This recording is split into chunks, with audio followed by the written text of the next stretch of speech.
I never thought I'd be grateful for my father's paranoia, but standing in that boardroom, watching my Uncle Robert systematically destroy my career, I finally understood why Dad had always told me to watch the watchers. My name is Mark Chen, and until exactly 8:43 a.m. on that Wednesday morning, I was the Chief Financial Officer of Cheng Global Logistics, a company my father built from nothing into a $500 million enterprise.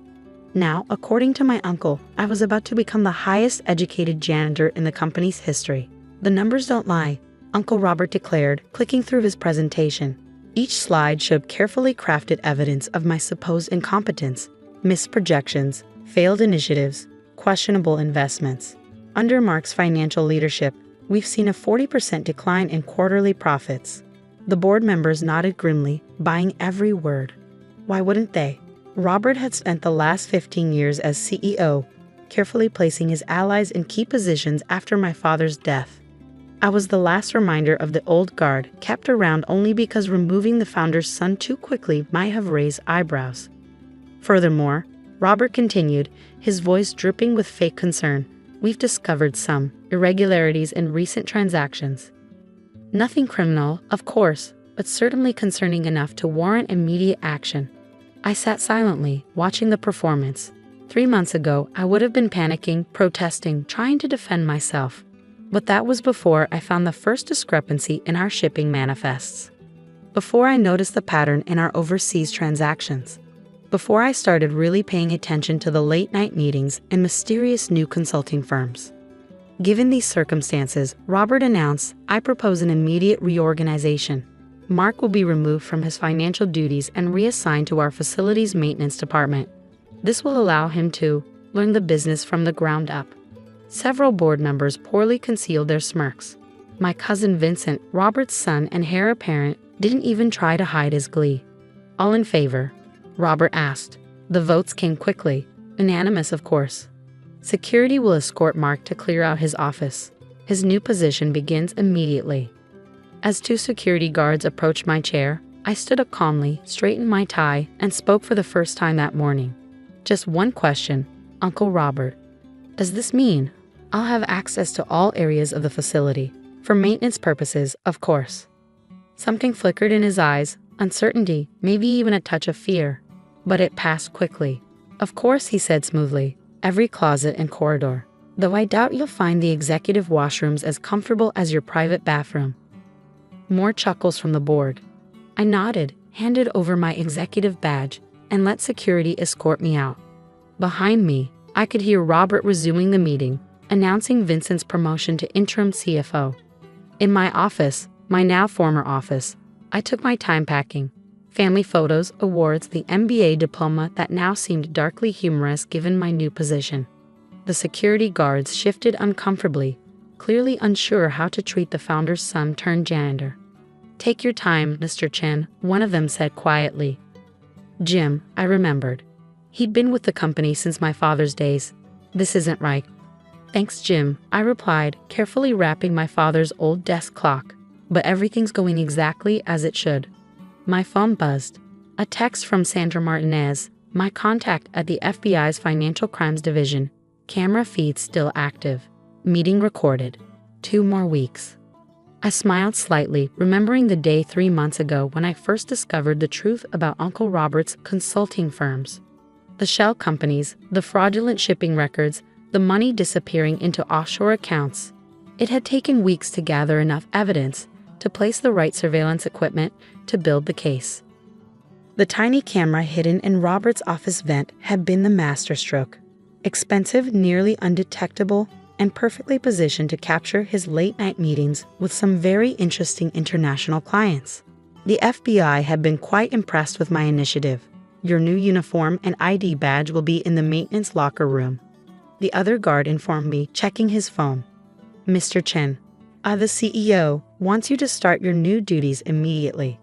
Wouldn't want to waste any time, I agreed, picking up my box of belongings. As we walked through the executive floor, I could see people quickly averting their eyes, uncomfortable with my fall from grace. Others watched openly, whispering behind their hands.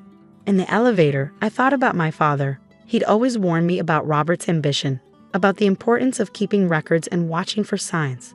In family businesses, son, he'd said once, betrayal doesn't come from enemies. It comes from the people who smile at family dinners. The maintenance locker room was empty when I arrived. A new uniform hung in locker 23, complete with a badge that now listed my position as Facilities Maintenance Technician Level 1. The irony wasn't lost on me. I now had access to parts of the building most executives never saw. My phone buzzed again. Sandra, new shipment arriving Thursday, same pattern as others. Keep your head down. I changed into the uniform slowly, methodically, just as I'd done everything else for the past 3 months. Gathering evidence, building the case, watching Robert dig his own grave while thinking he was burying me.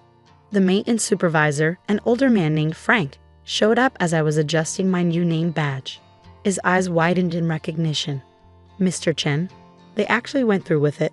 He shook his head in disbelief. Your father would never have. It's just Mark now, Frank, I interrupted gently. And yes, they did.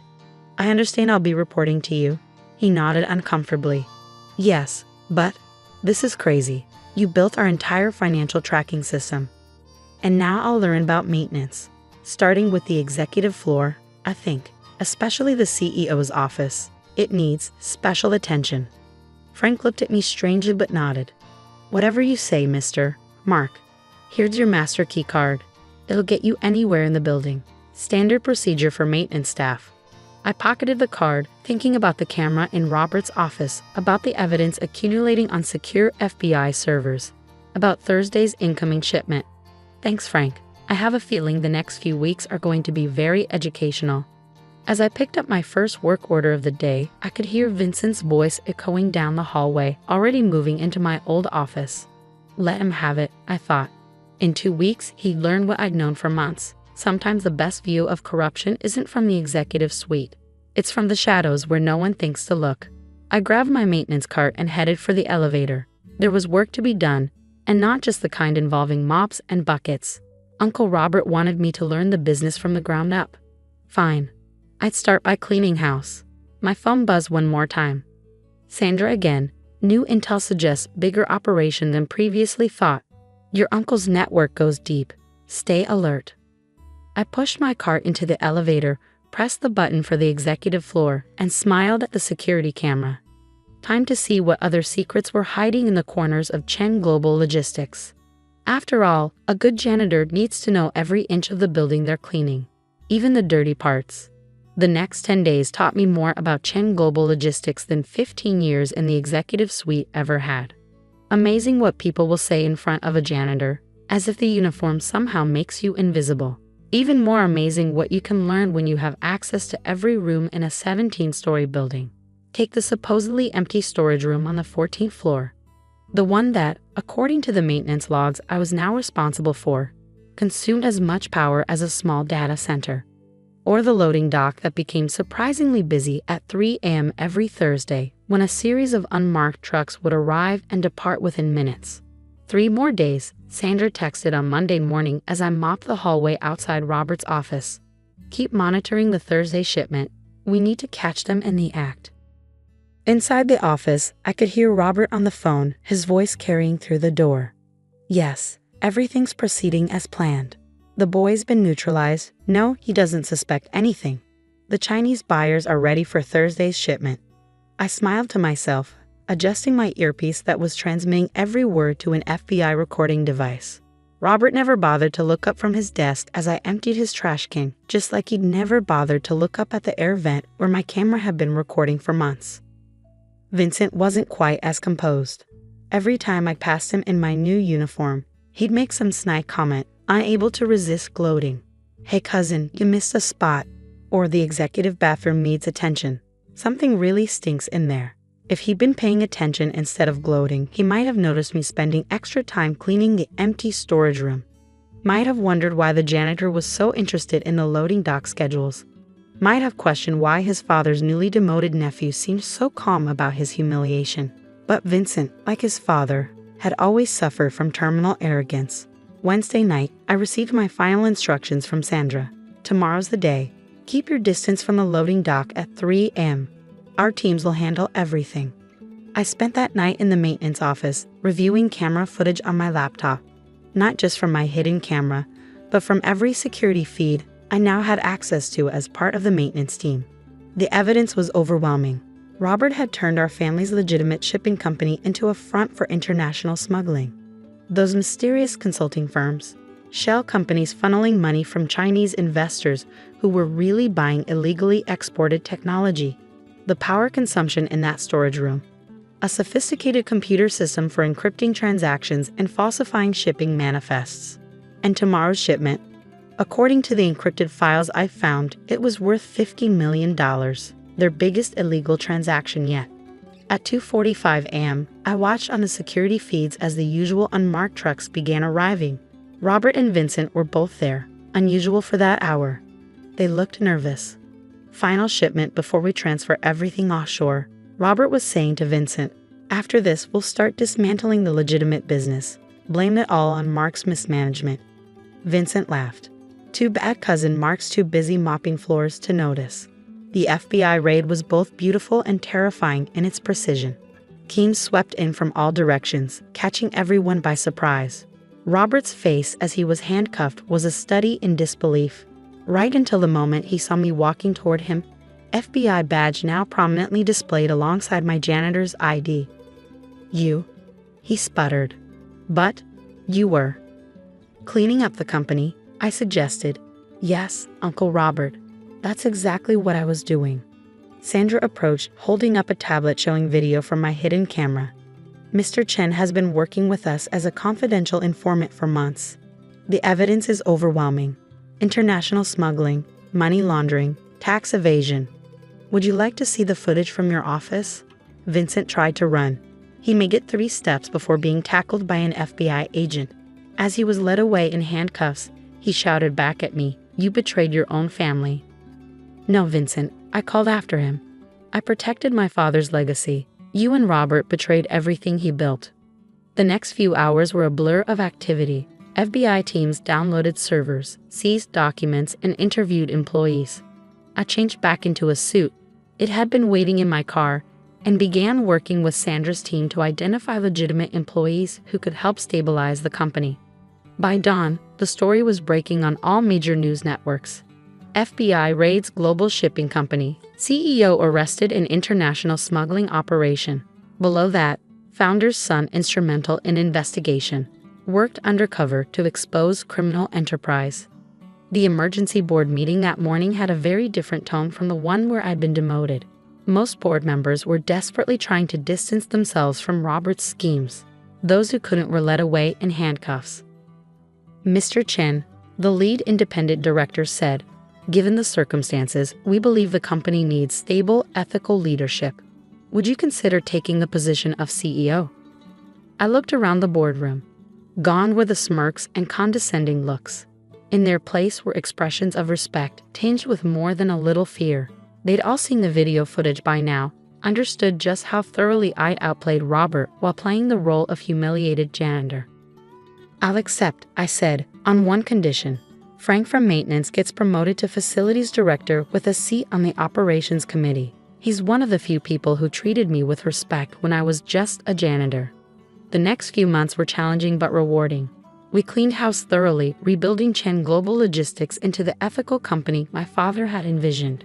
The FBI investigation revealed that Robert's smuggling operation had been even larger than we'd suspected, involving corrupt officials in multiple countries. 1 year later, I sat in what had once been Robert's office, my office now, looking at the quarterly reports. Legitimate profits were up 60%. Employee morale had never been higher, and our ethical business practices were being lauded as an industry model. A knock at my door revealed Frank, now sporting a suit of his own. "Quarterly maintenance review, Mr. Chen." "Come in, Frank, and I told you, it's still Mark." As we reviewed the reports, I glanced at my father's old desk clock, now back in its rightful place. The maintenance uniform hung framed on my wall. A reminder that sometimes the best way to clean up corruption is to start from the ground floor. Sandra called that afternoon with news. Robert and Vincent had both pleaded guilty, facing lengthy prison terms. The investigators had traced their smuggling operation back years, revealing they'd started planning their takeover even before my father's death. "You know," Sandra said, "most people would have fought back immediately after being demoted. coming to us, agreeing to work undercover, especially in that position. It took guts. I looked out my window at the ships in the harbor, legitimate cargo vessels now, carrying legal goods accompanied by honest manifests. My father always said that in business, like in life, character isn't about how high you climb. It's about how you handle the fall. Sometimes you have to be willing to step down to see what's really happening on the ground floor.